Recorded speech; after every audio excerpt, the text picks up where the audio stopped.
అయితే ఇక్కడ విషయం ఏమిటంటే క్రైస్తవ సమాజానికి ముఖ్యంగా అనుమానాస్పద మృతిగా ఎఫ్ఐఆర్ ఫైల్ చేయమని మేము కోరడం జరిగింది.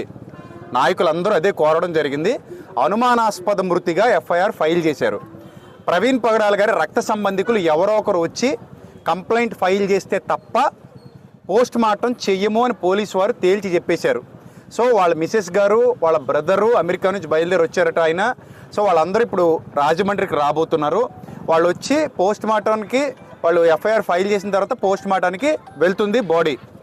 సో బాడీ చూస్తే అది అనుమానాస్పద మృతిగానే ఉంది తప్ప అది యాక్సిడెంట్ లాగా అనిపించలేదు. ఏమో ఒకవేళ పోస్ట్ మార్టం అయిన తర్వాత యాక్సిడెంట్ అంటే కనుక మనం దాన్ని ఒప్పుకుందాం. కానీ ప్రస్తుతానికి ఆ ఫేస్ చూస్తుంటే అది యాక్సిడెంట్ లాగా అనిపించట్లేదు. This is the final report. ఇక్కడ మాకు తెలిసినటువంటి సమాచారం ఇది మాత్రమే. సో చాలా కష్టపడి సోదరులందరూ నిరసన వ్యక్తం చేశారు. నడి రోడ్డు మీద ఎండలో కూర్చున్నారు, చాలా కష్టపడ్డారు, పోలీసు వారికి తెలియజేశారు. అలాగే ఏబిఎన్ వారు వచ్చారు, TV9 వారు వచ్చారు, RTV వారు వచ్చారు. వాళ్ళందరికి కూడా క్రైస్తవ నాయకులందరి గొంతు వినిపించడం జరిగింది. వాళ్ళు ఏ మేరకు మీడియాలో మరి క్రైస్తవ్యానికి సపోర్ట్ చేస్తారో ప్రస్తుతానికి తెలీదు. వాళ్ళు సంపూర్ణంగా చేస్తారని నేను కూడా ఆశిస్తున్నాను, మేమందరం ఆశిస్తున్నాం. రైట్. ఇక క్రైస్తవ సమాజానికి ఇచ్చే చివరి పిలుపు ఏంటంటే, ప్రస్తుతానికి క్రిస్టియానిటీలో దాడులు జరగడం, ఎవరు పడితే వాళ్ళు నోటుకొచ్చినట్టు క్రైస్తవ్యం మీద మాట్లాడడం జరుగుతుంది. సో మనందరం ఐక్యంగా ఉండాలి. ఇలాంటి సంఘటనలు పునరావృతం కాకుండా మనందరం మన ఐక్యతను చాటి చెప్పాలి.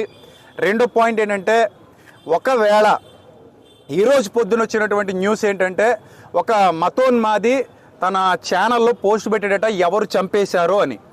సో అతడు ఎంత దౌర్భాగ్యంగా దుర్మార్గంగా క్రైస్తవ్యం మీద అవాకులు చవాకులు పేలుతూ సినిమాలు తీస్తూ పుస్తకాలు రాస్తూ నేటికి ఎంత బాధ పెట్టాడో మనందరికీ తెలుసు.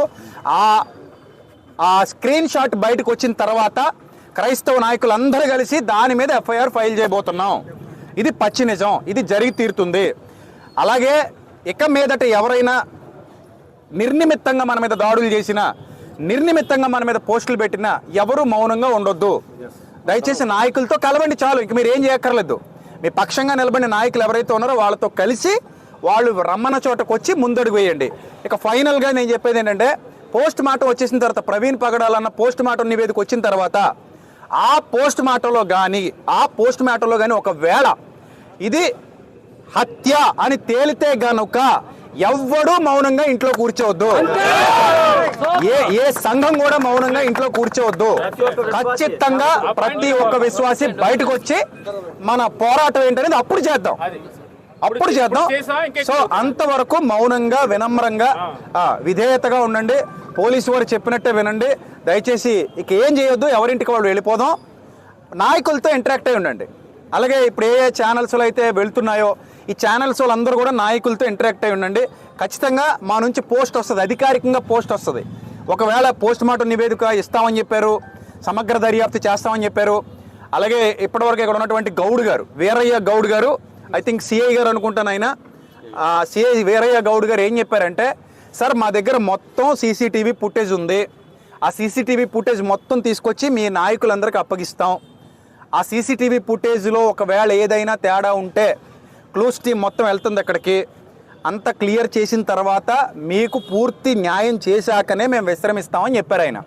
కాబట్టి వీళ్ళందరి మీద నమ్మకం ఉంచి, మీడియా వాళ్ళ మీద నమ్మకం ఉంచి మన ఇంటికి వెళ్ళిపోతున్నాం. దయచేసి ఈ ఇష్యూ, ఆయన అనుమానాస్పద మృతి ఇష్యూ పవన్ కళ్యాణ్ గారి దృష్టికి వెళ్ళాలి, చంద్రబాబు నాయుడు గారి దృష్టికి వెళ్ళాలి, ఎవరైతే పెద్ద పెద్ద నాయకులు ఉన్నారో వాళ్ళందరి దృష్టికి వెళ్ళాలి. వాళ్ళు స్పందించాలి. స్పందించి ఇది మాత్రమే కాదు, నిన్న ఇక్కడ రాజమండ్రిలో పోరాటం జరిగింది. హలోనన్ గారు కానీ నాయకులందరూ, సిన్హా గారు, వీళ్ళందరూ కలిసి రాధా మనోహర్ దాస్ అనే వ్యక్తి ధవళేశ్వరంలో చేసినటువంటి అనుచిత వ్యాఖ్యలు, అది ఆయనకేం కొత్త కాదు. మనకి వినడం పాత అయిపోయింది, ఆయనకి అనడం పాత అయిపోయింది. ఎందుకు ఇన్నాళ్ళు మనం మౌనంగా ఉన్నాం కాబట్టి. నేను అందుకే చెప్పాను, గతంలో కూడా ఒక వీడియో పెట్టి చెప్పాను. హలోనన్ గారు నేను కూడా మాట్లాడుకున్నాం, సార్ దీని మీద మనం కఠిన చర్యలు తీసుకోవాలని అన్నట్టుగానే వాళ్ళు స్పందించడం జరిగింది. సో కాబట్టి వీటి దృష్ట్యా ఇది కూడా మనం ప్రభుత్వాల దృష్టికి తీసుకెళ్దాం. సో మనకి ఏ ఉన్నా అవన్నీ పక్కన పెట్టి ఇక మీదట అందరూ ఐక్యంగా ఉందాం, కలిసి పోరాడదాం. We are all one in Christ. మన శిరస్సు క్రీస్తు, మన ఆలోచన అక్కడి నుంచి వచ్చింది కాబట్టి క్రీస్తుని బట్టి మనం అందరం ఐక్యంగా ఉండి ఈ ప్రవీణ్ అన్న కుటుంబానికి ముఖ్యంగా ఒక్క మాట చెప్తాను. ఆయనకి 2 ఆడబిడ్డలు, ఇంకొక 2 ఆడబిడ్డలు దత్తత చేసుకున్నారు, ఇంకో 10 మంది పిల్లల్ని ఆయన పోషిస్తున్నారు. ఆయన చాలా మంచి క్యారెక్టర్ కలిగినటువంటి వ్యక్తి. ఎప్పుడూ కూడా ఆయన తన మానవత్వాన్ని కానీ తన మంచితనాన్ని కానీ వదులుకోలేదు. అంత చక్కగా మంచి వక్తగా మంచి డిబేటర్గా రక్షణ టీవీలో ఎంత చక్కటి ప్రసంగాలు చేశారో కూడా మనందరికీ తెలుసు. ఆయన గొప్పతనం ఏంటంటే ముస్లింల మనోభావాలు దెబ్బతీశారని కొంతమంది ఆయన గురించి మాట్లాడితే వెంటనే దిగొచ్చి పబ్లిక్గా క్షమాపణ చెప్పినటువంటి వ్యక్తి. ఆయన పబ్లిక్గా క్షమాపణ చెప్పాడు. సో అలాంటి మంచి వ్యక్తికి ఈరోజు ఇలా జరగడం మాత్రం చాలా దారుణం. సో గనుక క్రైస్తవ సమాజం అంతా కుటుంబం కొరకు ప్రార్థన చేయండి, వాళ్ళ ఆదరణ కొరకు ప్రార్థన చేయండి. ఇక్కడతో ఈ కార్యక్రమం పూర్తయింది. దయచేసి అందరూ వినాలి, పోస్ట్ మార్టం నివేదిక రాకుండా ఎవ్వరూ కూడా ఇది హత్యని డిక్లేర్ చేయొద్దు. ప్లీజ్ ఎవరు హత్యని డిక్లేర్ చేయొద్దు, ఎలాంటి పోస్టులు పెట్టొద్దు. ఇది మాకు అనుమానాస్పద మృతి అనే ఎఫ్ఐఆర్ ఫైల్ చేయమన్నాం, అలాగే ఫైల్ చేస్తున్నారు. దాని మీద కంటిన్యూ అవుదాం. నివేదిక వచ్చిన తర్వాత మనం ఏంటో చూపిద్దాం. ఒకవేళ తేడాగా ఉంటే మనం ఏంటో చూపిద్దాం. ఓకేనా? సరే, God bless you all, love you all.